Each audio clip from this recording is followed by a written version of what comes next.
В цивільному житті, щоб гарно виглядати, потрібно витрачати багато грошей. А тут вам все дають. Виходь нахуй з машини, давай! Балістична маска. Підсумок мультитулом. 3 підсумки під магазини, яка одноточка призводить до передчасної смерті. Аптечка, ножик, навушники, наші сардіни. І виходимо всі в модному, гарному, дорогому, красивому мультикамі.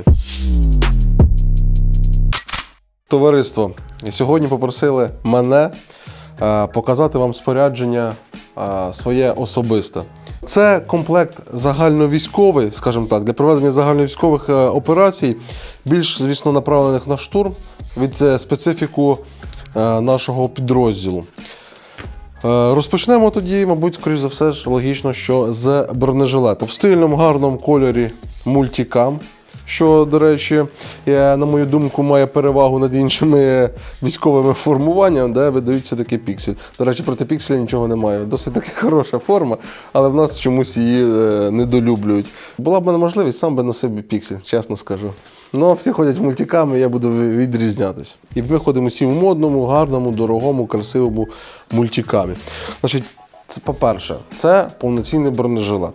Що особливо важливо в загальновійськовому бою, а не ті всі ваші модні плітоносочки, карате-макраме, де ми нарізаємо гарно вугли, заходимо. А коли по тобі стріляє танк або артилерія, плітоносочка, або як багато хто любить нас говорити, стали дуже великими філологами, flat carrier і тому подібне, призводить до передчасної смерті. Отож, бо повноцінний бронежилет підвищує виживаємость. І це одна з головних причин і найголовніших його справді використання.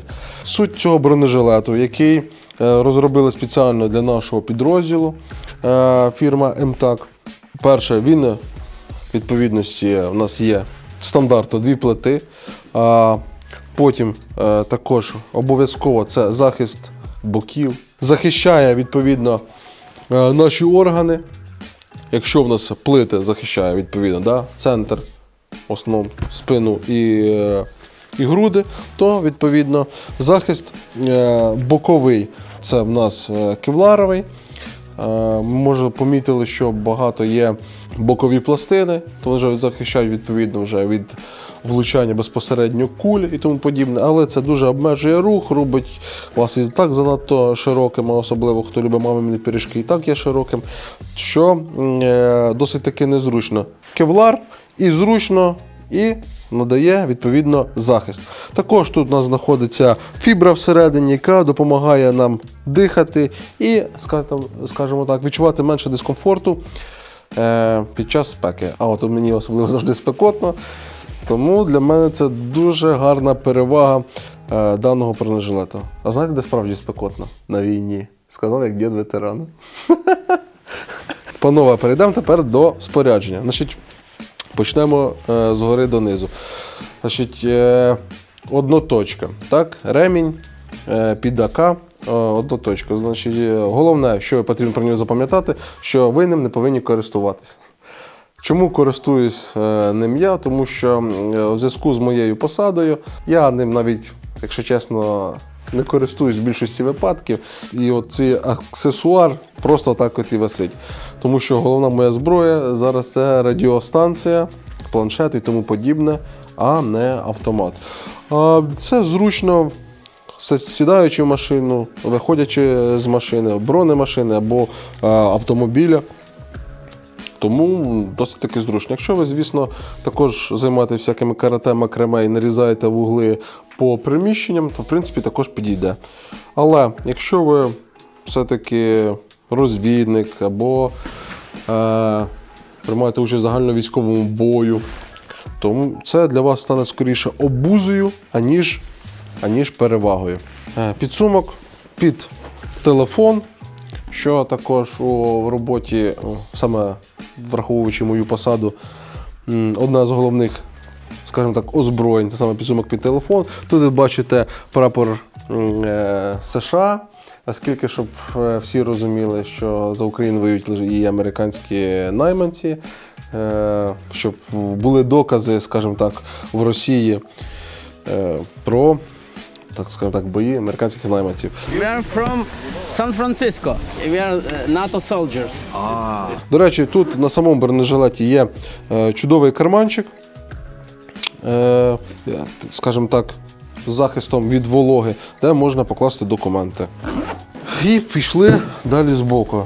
Сумка з броса, так звана, також виробництва МТАК. Досить компактно складається, сіточки, раз, виштовхнули, виклали і складаємо туди відстріляні магазини. У такому от стані вона займає мало місця, не заважає і ні за що не зачіпається, що досить таки велика перевага. Далі аптечка, IFAK, відповідно також US Army, правильно сказав акцентом чи ні? Також видається. І два жгута. Значить, розміщення аптечки. Зазвичай розміщення аптечки має в підрозділі всіх на одному місці. В такому місці, де ми зможемо дотягнутися до неї двома руками.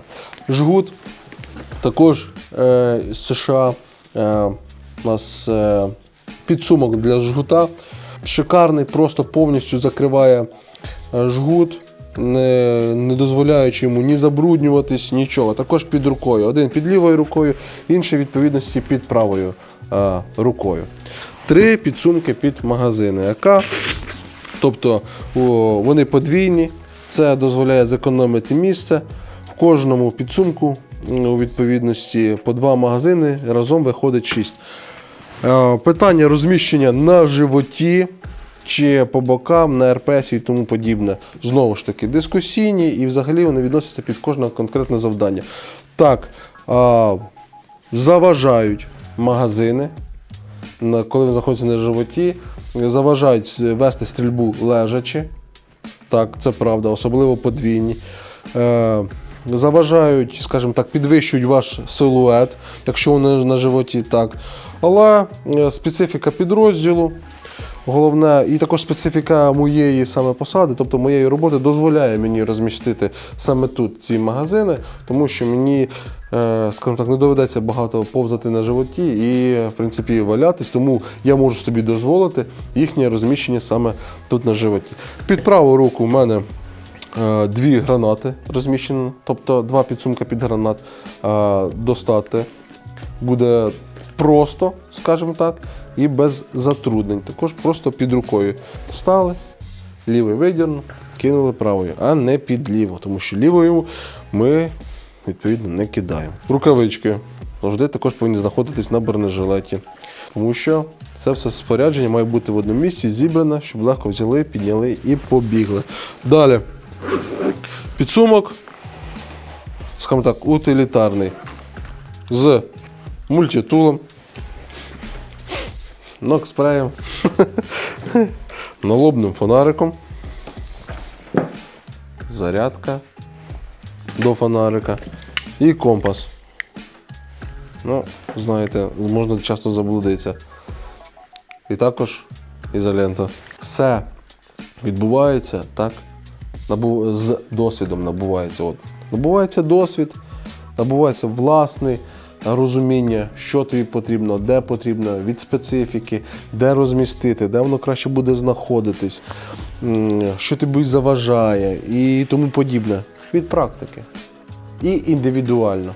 Немає якихось загальних цих, є просто люди, які використовують так, можуть відповідно там поділитися, люди діляться своїм досвідом, як їм краще використовувати, але все одно це буде індивідуально. Виходячи з того, що з досвіду роботи саме нашого підрозділу, командир сам дуже часто опиняється, командир батальйону, не то що навіть і роти, в таких моментах, коли є, скажімо так, необхідність у використанні застосування зброї і все необхідне спорядження, яке є, має відповідності бути на тобі і з повною можливістю подальшого його використання. Були випадки, коли розумієш, що так, в залежності також під техніку. Розуміючи, що, наприклад, з командирського місця БТР-80 ти не вилізеш, отак от розмістивши, ти не вилізеш просто. Навіть з М113, коли розміщав пістолет збоку на вішалці, постійно зачіпалася пістолетна рукоятка, як вилазити з М113, так, через люк. Був випадок, коли застряг у дверях. Тут було ще більше так навішано по бокам, і двері були подвійні, знаєте, подвійні двері, і одна половинка. Одна була заблокована, і просто доводилося так от боком проходити, а не швидко вибігати. Тому я ж говорю, все набувається з досвідом. Явно, що з таким от кількістю магазинів пересування на животі по-пластунськи досить таки буде ускладнено. Або взагалі навіть стрільба. Просто лежачи в рівному полі, да, без підкладки, призведе до труднощів стрільби. Якщо цього уникнути, то можна відповідно перевісити вище їх саме на груди, а не на живіт. То вже питання знову ж таки індивідуально, і спорядження також правильно, якщо підходити до всього правильно, то спорядження має вибиратися під завдання.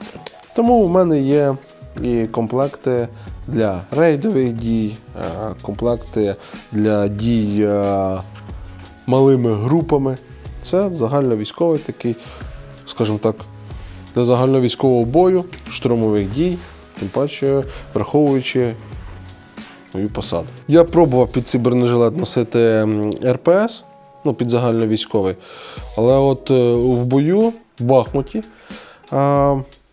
використання його, поєднання його з цим бронежилетом викликало мене деякі труднощі.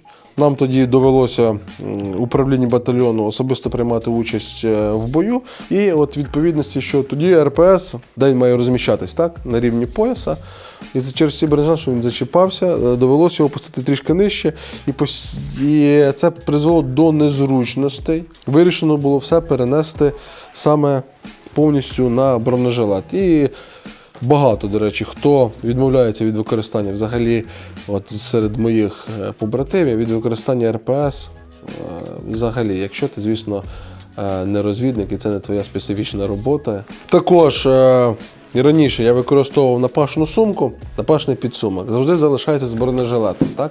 А речі, які в ній знаходяться, можуть знадобитися в той чи іншій ситуації, коли ви, скажімо так, своє спорядження, бронежилет залишили в іншому місці. Тому я перейшов просто на використання сумки, яка буде окремо знаходитись від бронежилета. В ній в мене знаходиться ще один жгут, і того 3, хоча потрібно, мабуть, 4. Турнікет, от, блядь. 2 турнікета, відповідності. 3-й турнікет. Зарядка до телефона. Так, в непромокаємій капсулі. Ножик. Великий здоровий ніж, так дійсно гарно, показово, але особисто я нікого ним різати не збираюсь. А якщо буде потрібно, то для цього мені допоможуть побратими, які нададуть мені ніж. Знову накспрей, в кожного свої залежності. Олівці. Тактичний, вже тактичний олівець, не просто олівець, а тактичний олівець. Мила, витирачка і підстругалка. Чинка. Українською чинка. І всі інші речі першої необхідності, які вам потрібно, щоб завжди було під руками, а не десь шукати, доставати на спину. Як от ось тут, де мені допоможе побратим, коли буде потрібно щось достати з цього підсумку, тому що сам до нього мені буде дуже важко дотягнутись. Захисна, так, балістична маска захищає нас і від пилу, і від вітру, і від снігу, і від всього. І також від осколків. Видається у нас фірма Revision. Далі, окуляри. Я особисто надаю більше перевагу все-таки окулярам, а не захисним маскам. Вони, скажімо так, менш габаритні і більш стильні, на мою думку. А стиль на війні це головне. Є чорні, є жовті, ну, сонцезахисні, правильно, а не чорні. Так? Чому прозорі? Тому що інколи може не бути доба у бою, час тягнеться по-іншому. Носити з собою запасні лінзи для того, щоб поміняти на нічний час, бо ще типу того досить таки незручно. Кобура під пістолет. Я її трішки модифікував. Тут, значить, мені не подобається, коли є ще метрова стропа, і та кобура знаходиться десь на коліні. Ні, я її укоротив, зробив так, щоб пасок, і вона відразу знаходилась прямо біля мене. Вона знаходиться набагато вище і не літає в мене по всій нозі, скажімо так. І не з'являється ще один центр ваги, який мене постійно переважує або біжить щось поряд зі мною. Тому вона максимально знаходиться низько, якщо ми носимо РПС. Якщо ми носимо РПС, то ми, відповідно, логічно, що розмістимо її на РПС. Запасний магазин знаходиться на самій кобурі, а не окремо, тому що це, знову ж таки, економить місце. Значить, був один такий випадок, коли я свою кешем відправив разом з пораненим бійцем, щоб його доставило. Там недалеко, метрів 500, щоб просто провезли в броньованій машині, вигрузили і приїхали назад. Але оскільки це був російський тигр, машина зламалася і залишилася, і я на полі бою залишився з самим пістолетом. Радіостанцією і пістолетом.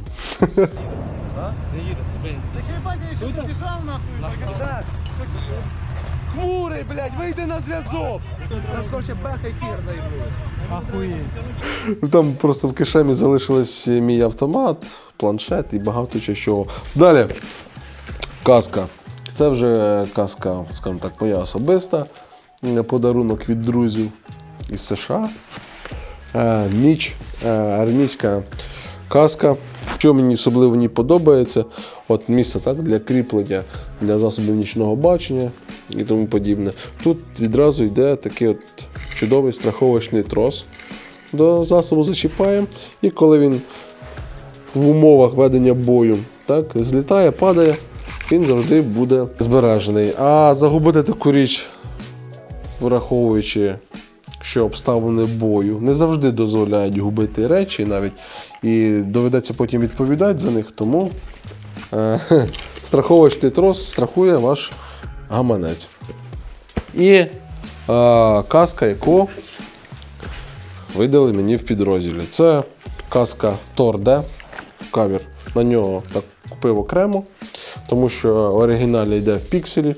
Знову ж таки, нічого поганого про піксель, просто не пишеться тоді в загальну концепцію. А стиль в нашій справі правильно. Головне, до речі, досить такі якісні, хороші каски українського виробництва, тим паче їх видають в армії. Тому йдіть в армію, а не тікайте від повісток. В цивільному житті, щоб гарно виглядати, стильно, потрібно витрачати багато грошей, а тут вам все дають шикарно. Навушники, значить, Сордіни. Чудові, шикарні, питань нема, захищають, дозволяють, скажімо так, навіть покращують слух, захищають від гучних вибухів. Також у нас видають, щоб розуміли, скільки у нас все круто, забезпечення. Чому шолом з вухами? Тому що більша площа захисту. Це само собою зрозуміло. Але через специфіку роботи моєї і час уже скільки було проведено на війні, в боях, не дозволяють мені вже просто носити каску без навушників, тому що і так постійно вже в вухах пищить. Час вже подумати, проберегти свої вуха. Тому я от буквально там недавно почав використовувати саме каску таку, для того, щоб була можливість використання навушників. Використання навушників під такі каски, в принципі, можливо, але зараз от саме тут воно затруднене. Зараз вже каски розробляються, і в нас, до речі, такі видаються, от як Revision, що дозволяє носити навушники, в принципі, в каски з вухами. І головне, такий от чудовий засіб для сидіння, який завжди також повинен бути в бійця. Скажімо так, береже здоров'я. І також тут зараз на даний момент відсутня найголовніше, що повинно бути у кожного бійця-піхотинця – піхотна лопата. Це те, що завжди повинно бути при собі і рятує життя. Піхотну лопату просто зараз дав у користування. Взагалі-то в штурмовика, от, як ми розуміємо, це класично, повинно відрізнятися повністю спорядження. У нас поки що ця концепція так не працює, тому в принципі у нас спорядження загальне військове, просто в дечому краще і стильніше, ніж в інших військових частинах.